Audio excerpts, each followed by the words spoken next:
हेर्नुहोस् त नेपालको पहाडको यस्तै राम्रोसँगले राम्रो माटोले लिपेको माथि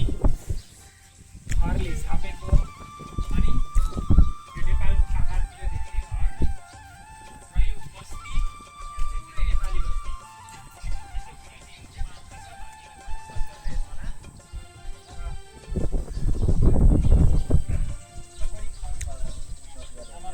नेपाल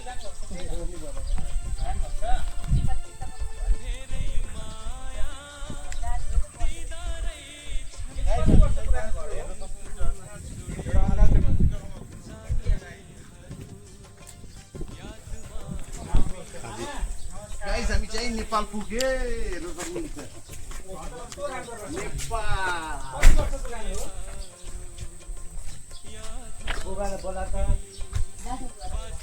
कति वर्ष पुरानो भनिदिनु न कति वर्ष भयो होला कति वर्ष भयो ए सानो घर बाँसले बनाएको घर बम्बुको र यो मकैको ल अहिले पनि आसामको उसमा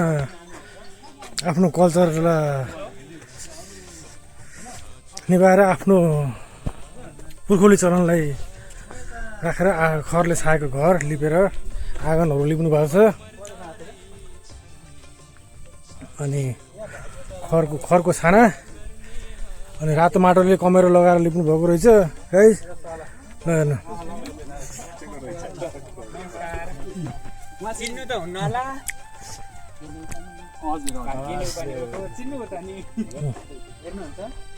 मकै पाल्नु भएको खोर रहेछ भाग्य सर देख्नुहुन्छ यो कमेरो माटोले लिपेको है विकास सर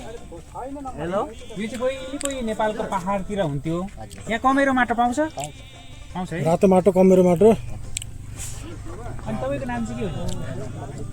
प्रदीप थापा यहाँ चाहिँ के छ विशेष गरी तपाईँहरू खेतीहरू गफ गर्न मिल्छ नि